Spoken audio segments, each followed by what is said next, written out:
I'm Mark Moffat. I'm an ecologist who loves to find challenging stories that have not been photographed before. Now, pollinators, which are animals that carry pollen from one plant to the next and fertilize their flowers, they tend to be commonplace and easy photographic subjects. But there's an urgency to the story of pollinators because of the population decline of these animal species, some of which help create much of our food supply. So I'm a member of a group called the Pollinator Partnership that educates people about this issue, which is why I proposed a story for National Geographic Magazine. My goal was to get beyond some of the cliche animals visiting plants, though some of the cliches are fun, like this long-tongued hawk moth pollinating a long-throated flower. Of course, the classic pollinator is the honeybee, a species that's been taken around the world by humans.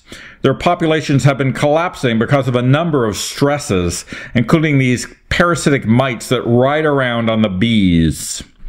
Many other wasps and bees are pollinators, though, including other social species that use high-energy nectar to fuel their societies, such as this fairy bee, shown carrying out a bit of compacted pollen trash from its nest in Panama. Other bees are solitary, like this orchid bee that scrapes away at the orchid flower petals to remove an elixir that it uses as a sexual perfume to attract the ladies.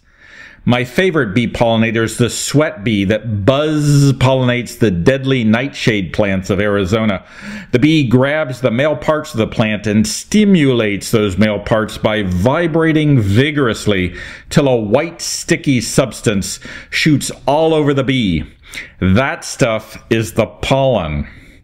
Pollination in the fig tree requires that tiny wasps push themselves through a pinprick hole to reach the fig's flowers, which are pale blobs located inside the fig.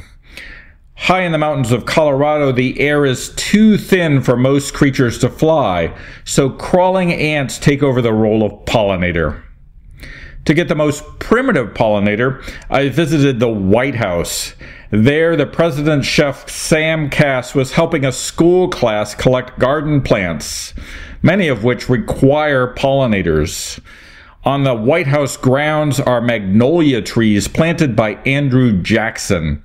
Magnolias are visited by beetles, the original pollinators back in the time of the dinosaur. So you think you don't like flies? Well, the curious flowers of the cacao tree lure flies with little buckets of nectar. Without the fly, there would be no chocolate. People often ask me, what good is a mosquito?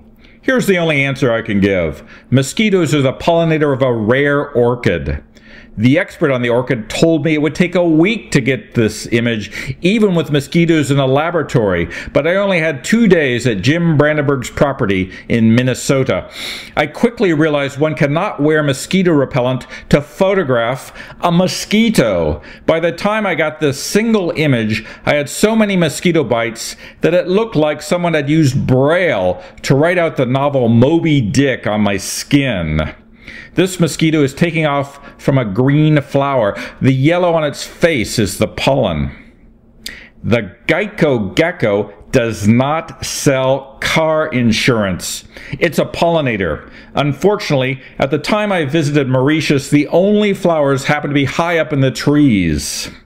I managed to balance myself standing upright on the uppermost rung of a ladder for 2 days under a blazing 100-degree sun until I got this image of a gecko sipping nectar.